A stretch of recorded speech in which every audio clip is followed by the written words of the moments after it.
2026 թվականի փետրվարից կառավարությունը քաղաքացիներին խոստանում է 2% հետվճար անկանխիկ գնումների դեպքում։ Պայմանը մեկն է. վճարումը պետք է կատարվի բացառապես առկա վճարային համակարգով։ Այնպես է համակարգը կառուցված, որ 1% իրենց կողմից, ընկերության կողմից եւ 1% պետական բյուջեի միջոցների հաշվին վճարման դեպքում այդ է պատճառը, որ առկա քարտերն են այս պահին ներգրավված ծրագրում։ Ծրագիրը կտևի 1 տարի, մինչև 2027 թվականի հունվարը։ Կառավարության նիստում ընդունված օրենքը հիմնավորվում է տնտեսությունում անկանխիկ գործառնությունների մասնաբաժնի ընդլայնման նպատակով։ Միջոցառման իրականացման հիմնական նպատակն է խթանել անկանխիկ եղանակով գործարքների կատարումը Հայաստանի Հանրապետությունում, ավելացնելու սպառողների կողմից ֆինանսական ժամանակակից գործիքների եւ տեխնոլոգիաների վերաբերյալ գիտելիքները։ Սակայն օրենքով սահմանվում են նաև հստակ սահմանափակումներ։ Մեկ գործարքի դեպքում հետվճարի առավելագույն չափը 6000 դրամ, իսկ մեկ ֆիզիկական անձի հաշվով ամսական առավելագույնը 60000 դրամ։ Տնտեսագետ Աղասի Թավադյանը համոզված է, նախագիծը չի կարող լիարժեք հասնել հայտարարված նպատակներին։ Ի սկզբանե պոպուլիստական ձևով խոստացվում էր, որ այս նախագիծը բոլոր տեսակի քարտերի վրա տարածելու է Հայաստանի Հանրապետությունը, այդպես էր ներկայացնում, նաև որպես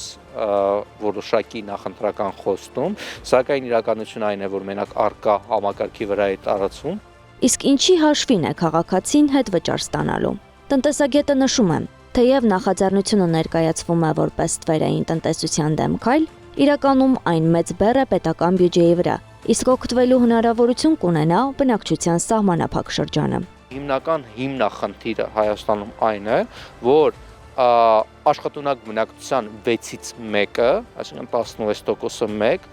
մոտավորապես բանկային համակարգում գտնվում է սև ցուցակի մեջ, այսինքն այսպես թե այնպես այս նախաձեռնությունից չի կարող օգտվել եւ սա չի բերի ստվերի կրճատման, ինչպես նաև գործազրկության կրճատմանը, որտեղ գործազրկության 14%-ը համահունչ է այս 16%-ին։ Չի կարող, որտեղ հարկադիրը կգա իր աշխատավարձի զգալի հատվածը կտանի։ Ծրագրի իրականացման համար Armenian Card Փակ բաժնետիրական ընկերությունը պատրաստվում է հատկացնել մինչև 3.5 միլիարդ դրամ։ Եթե հետվճարների ընդհանուր ծավալը գերազանցի այդ շեմը, մնացած գումարը կփոխհատուցվի արդեն պետական բյուջեից։ Այսինքն հետվճարի 1%-ը վճարում է մասնավոր ընկերությունը, իսկ մյուս 1%-ը պետությունը։ Եվ այստեղ նոր հարց է ծագում. ինչու հենց Armenian Card-ը։ Armenian Card-ը հենց մեր կողմից, Հայաստանի կողմից ստեղծված քարտային գործարքներ անցկացնող կազմակերպություն է, այդ տեսանկյունից չենք ուզում, առաջին հերթին ուզում ենք մերը առաջ խաղացում ապրի, այսինքն մերից ավելի շատ օգտվեն, երկրորդ հերթին սա բյուջեի վրա մեծ ծախս է լինելու եւ միգուցե եւ սա պիլոտային մտցնում են առաջին հերթին փորձարկեն Armenian Card-ի վրա տեսնեն բյուջեն ինչքան ծախսեր է կտրում, ինչքան է ստվերը կրճատվում, չի կրճատվում, նոր տարածվի։ Միաժամանակ պարզվում է, քաղաքացիներից զգալի մասը նույնիսկ չի օգտվում առկա վճարային համակարգից։ Ասում են անկանխիկ վճարումներ կատարում են, սակայն միջազգային վճարային հարթակներով։ Օգտվում եք առկա վճարային համակարգից։ Ոչ, չենք օգտվում։ Տեղյակ չէի, առկա համակարգից էլ որպես այդպեսին տեղյակ չէի։ Ես զուտ օգտվում եմ Apple Pay, չգիտեմ, կամ քարտի զուտ վճարային տարբերակից։ Լսել էինք, բայց չեմ բանան։ Ոչ։ Տեղյակ չեք այսինքն օրենքից։ Տեղյակ եմ, բայց կարճ եմ ես օգտվում։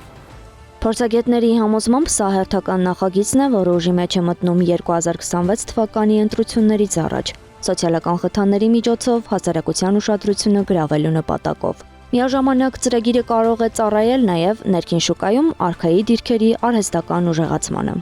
Անահիտ Սարգսյան, Նորնա Գևորգյան, ABC Media։